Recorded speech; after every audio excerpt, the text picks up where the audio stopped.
Hey, it's the Nerdy Sports Fan. So, we're still breaking down team schedules, and we're into now the NFC North. Now, this is going to be an interesting division to watch for me. Starting things off with the Bears.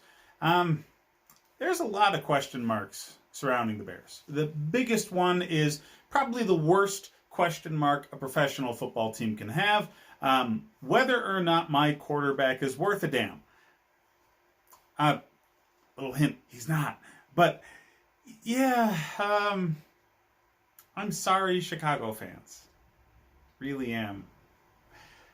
Your GM bet on the wrong horse. Is really what it comes down to.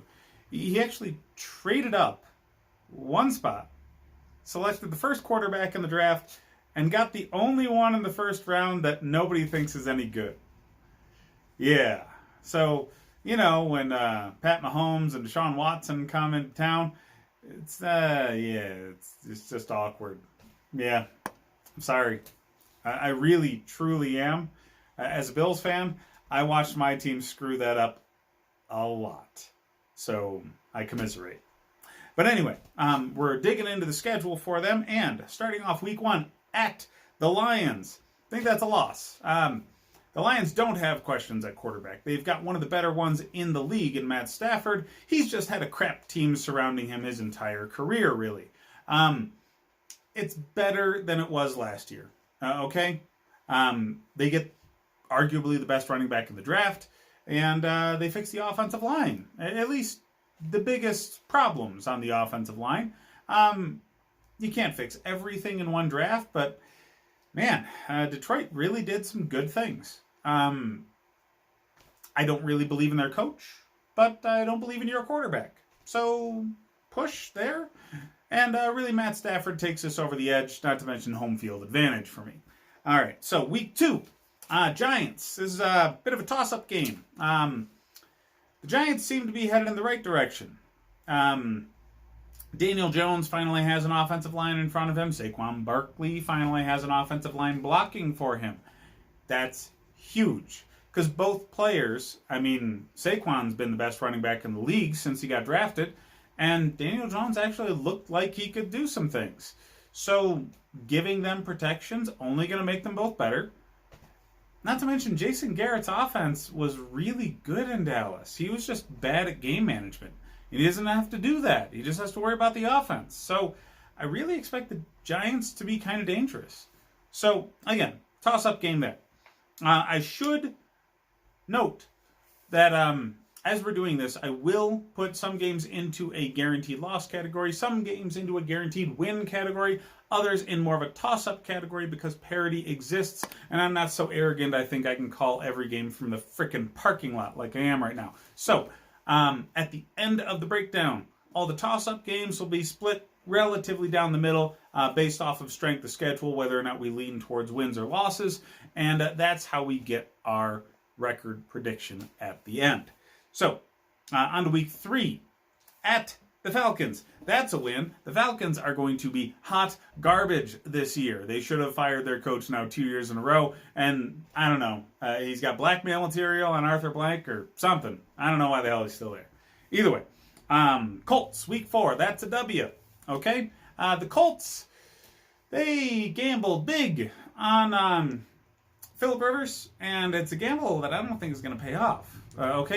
Now, this team's defense is not what it was when Fangio was here, for certain. But it's not going to take that level of defense to pick off the lame ducks that Rivers was throwing all last season. Look, an offensive line actually blocking for him this year isn't going to fix all of the problems of his mechanics and his just dead fucking arm, okay? All right, so Buccaneers, week 5. That's a loss, okay? Tom Brady is going to have that team whipped into fucking shape, okay? They've repaired the offensive line in the draft. They've added Tom Brady, a quarterback who's not going to throw 30 interceptions, which is likely the only reason they missed the playoffs last year, considering they had a real hot streak at the end. If they didn't have all the Jameis Winston turnovers, they could have been a legitimate playoff contender last year. That's happening this year, okay? They made improvements outside of Brady. So, yeah, bet money that they're going to be damn good this year. All right, so week 6 at the Panthers, kind of a toss-up game for me. Look, I understand. I don't think the Panthers are going to be extremely good. I really don't. But Christian McCaffrey is going to be a nightmare to deal with, and he's going to be with an offensive-minded head coach.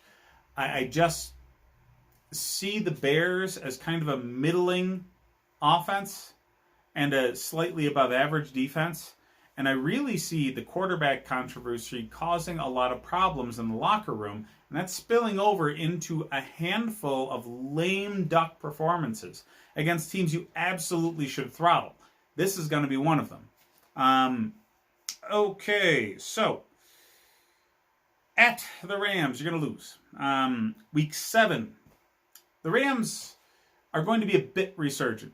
I don't think they're going to be the Rams of peak Todd Gurley years. Absolutely not. But they definitely did a few things that should improve the team over their uneven performance from last year to at least make them stable. And again, you have a lot of questions at quarterback. I watched the Doug Flutie, Rob Johnson tragedy in Buffalo. I watched so many quarterback carousel bullshit issues in the 20-some-odd years since Kelly retired. This is what it looks like, okay? You lose to teams that you really shouldn't lose to. The Bears' defense should be far better than it's going to look like this year, because the offense isn't going to be able to put shit together during Trubisky's time. Knowing that Foles is right behind the guy, and knowing that Foles does not have enough time with a coherent offseason to actually win the starting job outright, they're likely going to start going out with Trubisky. And Trubisky is only going to have the advantage of knowing the offense. Eventually, I see Foles taking over. This year, just not at the beginning. And it's going to be bad freaking news for a lot of these early games. Because by now, I think the locker room's going to be divided, and there's going to be a lot of problems leaking into the media. All right, so getting on to week 8. Saints are going to thump you in your own house, okay? Drew Brees is on a damn mission. He's got, at most, 2 years left on that arm. At most. So, man, they are just racking up the wins this year. They're going to just decimate people. This is one of, if not the most complete rosters in the league, with one of the best offensive minds at head coach and one of the greatest quarterbacks of his generation. I mean, there's so many reasons I can point to that say the Saints are going to absolutely demolish you. I cannot possibly list them all in a video short enough for people to watch. All right, so at the Titans, a bit of a toss-up game. The Titans are a very, very, very good team. But you're going to have ups and downs this year. And after a thumping from the Saints, I do honestly think that this is going to be the range of, holy shit, we're desperate, Matt Nagy's coaching for his job, and Mitch Trubisky is throwing for his job. And that desperation is going to bring you back into contention with some teams that probably are outclassing you.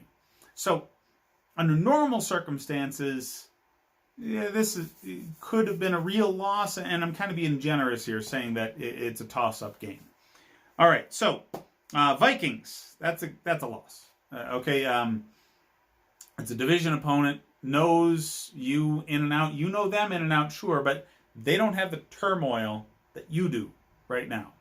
And that added layer of bullshit in your own locker room is going to hold you back against a team that knows you extremely, extremely well and is a truly legitimate NFC crown contender. So, yeah, you're going to get a thumping at the hands of the Vikings. And then you get the bye week. So the Vikings' loss is very likely to be the last game in Mitchell Trubisky's starting career. I'm calling it from here. All right? This is me putting myself out on a limb, I guess, but I do think Mitch Trubisky has a leg up on Foles in knowing the offense, in knowing the team in general, to hold on to his starting gig because of how truncated this offseason is with the COVID-19 nonsense. And then, late in the season, midway through the season, you're floundering with, a defense that should be top-notch and is working its ass off to keep you in games, not effectively. So, yeah, by the bye week, which you have a pretty late bye week by your own division standards, Trubisky's going to be out of there. Foles will be starting after that point, at the very least, possibly even before. All right, so at the Packers, putting this in the toss-up category, and that is being generous. Now, this is only because of the Foles transition that I'm putting it in that category. The Packers will not have tape on him in this offense with this team. That'll put enough confusion in there that the Packers can't adequately prepare for a truly energized team. A quarterback transition, when the locker room's been just clamoring for it for a while, really does put a fire under the ass of the team, and they're going to come out with a different level of energy. You have no business competing with the Rodgers-led Packers team in a situation where you've got two different starting quarterbacks in the same year. None whatsoever. But the energy of first game out with that guy will bring you to the point where you can actually contend in this game.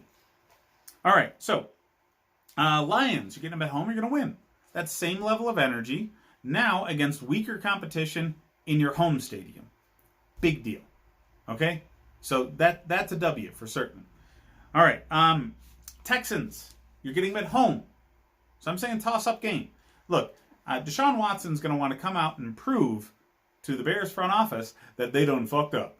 But they already know that. Yeah, they benched Trubisky. So that kind of revenge factor is not going to give him the energy he needs to carry his own crap-ass team to a win in your home stadium. I'm not saying he's definitely going to lose either, because, the Bears are going to have a kind of rough season as is themselves.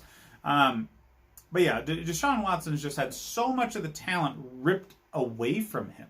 And you're going to start seeing that he's not able to carry the team all by his lonesome. They're really doing him a disservice down there. Anyways, so moving on, we have at the Vikings in Week 15, you're going to lose. Okay, if you couldn't beat them at home, you're sure shit not going to beat them on the road. All right? Like I said, the Vikings are a legitimate contender for top seed in the NFC. They're playing in the tougher schedule, tougher kind of division situation than a lot of the other teams. Not all of them. But yeah, I just think the Vikings are not necessarily absolute top tier in the NFC, but they're close to it. So you're not going to compete with them this year. All right, so at the Jaguars, that's a win. All right, your team's going to be kind of bad. The Jaguars are really fucking bad, okay? They've needed a culture change for a long time. Tom Coughlin finally got the boot, sure, but Marone's still there, and he's a bit of a jackass too. So I do think they're going to need a culture change there, which is going to involve entirely gutting the team, starting from scratch. They haven't necessarily done that. And your woes are nowhere near as bad as theirs. So, you're finishing the season Week 17 with the Packers at home. I'm putting this into the toss-up category for one reason only. Spoiler mode. Every team loves to be the spoiler. You're getting them at home. That's a boost. They're going to have a very tight record, which is maybe a playoff team, maybe not, depending on one loss or another team's win or something like that. And that kind of energy, going into that last game with all sorts of frustrations, being able to just punch Aaron Rodgers in the damn mouth and keep him out of the playoffs in what might be his last season in a Green Bay uniform, if he has it his way after this. Yeah, I think that's going to be exactly the vibe the Bears need to really be contentious in this game. Even though the Packers are certainly, in my mind, a better team. All right, so if you've been paying attention, that means the games that I think are a lock, you're 3-6. So based off of strength of schedule and a couple other factors, I think you likely end up 7-9. Now, anybody who's seen a very good roster with a bad quarterback knows that that's exactly the range you fall in. that 7-9 to 9-7 range, that middling. We could be good, maybe, if just these two things happened in the season and have you pulling your damn hair out over like 3 plays that you're trying to blame anybody other than your own coach and your own quarterback for. I mean, you're going to blame the refs. You're going to blame like a dirty play, which is borderline at best in everybody else's eyes. It's going to be maddening, okay? But at the very least, this year will rid you of the cancer that is Mitch Trubisky's play. So, let me know what you guys think. Okay? I've laid out what I got for the season. Bears fans, I want to hear from you. So, hit me up in the comments section. Like and subscribe if you enjoy the content. Hit me up on Patreon, because once the season rolls on, we're getting into fantasy football mode. And if you need help setting your lineup, setting your draft order, I'm your guy.